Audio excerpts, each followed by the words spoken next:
नमस्कार दोस्तों। आज का खबर यह है कि जो मध्य पूर्व है खाड़ी देश में एक बार फिर तनाव जो है चरम पर पहुंचता दिखाई दे रहा है और अमेरिका और ईरान के बीच जो सीज फायर हुआ था वो लग रहा है कि अब धीरे धीरे सीज फायर टूटने के कगार पे है, जिससे पूरी दुनिया चिंता में पड़ी हुई है। और जो स्ट्रेट ऑफ हॉर्मुज में ऐसा चिंता व्यक्त किया जा रहा है कि जो अमेरिकी युद्धपोत और ईरानी जो गतिविधियां हैं उसको लेकर काफ़ी सवाल बन रहा है।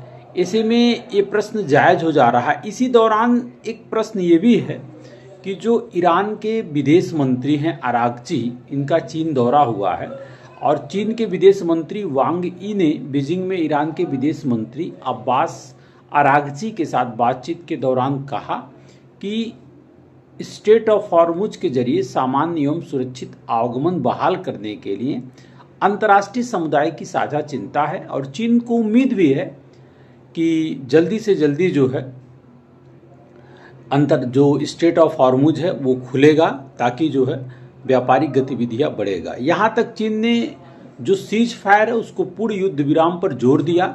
वांग यी ने, जो चीन के विदेश मंत्री, जोर देकर कहा कि पश्चिम एशिया में जो पूर्ण युद्ध विराम किया जाना चाहिए और उन्होंने दोनों पक्षों के बीच आमने सामने की वार्ता पर भी जोर दिया। क्योंकि इससे पहले रूबियो ने एक दिन पहले चीन से कहा था कि वह ईरान को हॉर्मुज खोलने के लिए कहे, जो अमेरिका के मंत्री हैं। ठीक है, अब इस पूरे मामले में अरागची जो कि चीन गए हैं, तो यहाँ पर अरागची ने क्या कहा, अब्बास अरागची ने क्या कहा? अरागची ने कहा कि ईरान क्षेत्रीय शांति और स्थिरता को बनाए रखने व बढ़ावा देने के संबंध में चीन की जो ये विचारधारा है, 4 सूत्रीय प्रस्ताव है, उसकी सराहना करता हूँ। ईरान को चीन पर पूरा भरोसा है और ईरान उम्मीद भी करता है कि चीन शांति को बढ़ावा देने व युद्ध रोकने में अपनी सकारात्मक भूमिका निभाना जारी रखेगा। ठीक है, लेकिन यहाँ पे साथियों एक प्रश्न ये जरूर बन रहा है कि क्या दुनिया एक बड़े संघर्ष की ओर बढ़ रही है? क्योंकि स्ट्रेट ऑफ हॉर्मुज इतना महत्वपूर्ण क्यों है?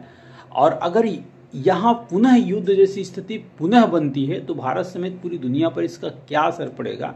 आइए इस वीडियो के माध्यम से पूरी घटना को, इसके जियोपॉलिटिकल कारण, वैश्विक असर और भारत पर इसके प्रभाव को विस्तार से समझेंगे।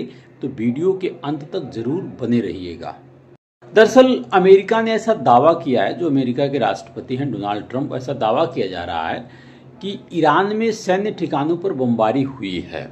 ठीक है, चूंकि ईरान के भी जो IRGC फोर्स है उन्होंने भी कहा है कि अमेरिका की तरफ से कहा गया है कि उसने स्ट्रेट ऑफ हॉर्मुज में अमेरिकी जहाज़ों पर हुए ईरानी हमलों के जवाब में कदम उठाया है। वही ईरान का दावा है कि उसने मिसाइल इसलिए दागी क्योंकि पहले एक ईरानी तेल टैंकर पर हमला किया गया था, ये ईरान का मानना है। ठीक है, अब यहाँ पे अमेरिका का जो यूनाइटेड स्टेट सेंट्रल कमांड है, सेंटकॉम, ने एक बयान में कहा कि अमेरिकी नौसेना के गाइडेड मिसाइल डिस्ट्रॉयर जब हॉर्मुज स्ट्रेट से होकर ओमान की खाड़ी की तरफ बढ़ रहे थे तब अमेरिकी बलों ने ईरान के हमले को रोका और आत्मरक्षा में जवाबी कार्रवाई की गई है, ऐसा सेंटकॉम का कहना है। ठीक है, बयान में यह भी कहा गया है कि अमेरिकी जहाज जब इस इलाके से गुजर रहे थे तब ईरानी सैन्य बलों ने कई मिसाइलों, ड्रोन और छोटी नौकाओं से हमला किया है, ऐसा कहना है सेंटकॉम का। ठीक है, अब यहाँ पे ईरानी नौसेना ने कहा कि उसने तीव्र विस्फोटक वारहेड से जवाब दिया और उसकी खुफिया रिपोर्टों के अनुसार अमेरिका को भारी नुकसान पहुंचा है, जबकि घुसपैठ करने वाले दुश्मन जहाज तेजी से हॉर्मुज स्ट्रेट से भाग गए। ठीक है, इस्लामिक रिवोल्यूशनरी गार्ड कॉर्प्स ने यह जानकारी सोशल मीडिया पर शेयर किया, जो IRGC है। ठीक है, कि डोनाल्ड ट्रंप ने कहा कि समझौते की, अब यहाँ पे डोनाल्ड ट्रंप की भूमिका बहुत इंपॉर्टेंट हो जाती है। डोनाल्ड ट्रंप ने कहा कि समझौते की जरूरत अमेरिका से ज़्यादा ईरान को है। इस बीच ठीक है, अमेरिकी राष्ट्रपति डोनाल्ड ट्रंप ने पत्रकारों से भी ये बातें कहा कि ईरानियों के साथ बात कर रहा हूं। उन्होंने कहा कि अमेरिका और ईरान के बीच गोलीबारी के बावजूद भी सीज फायर अभी भी लागू है। ठीक है, अब देखिए मामला क्या है ना, जो स्ट्रेट ऑफ हॉर्मुज है दरअसल पिछले दिनों से काफ़ी चर्चा का विषय है, लेकिन ये बहुत इतना महत्वपूर्ण क्यों है?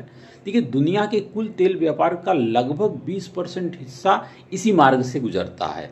यानी अगर यहाँ तनाव बढ़ता है तो ऑयल सप्लाई प्रभावित हो सकती है, क्रूड ऑयल प्राइजेस तेजी से बढ़ सकता है, ग्लोबल इन्फ्लेशन बढ़ सकता है।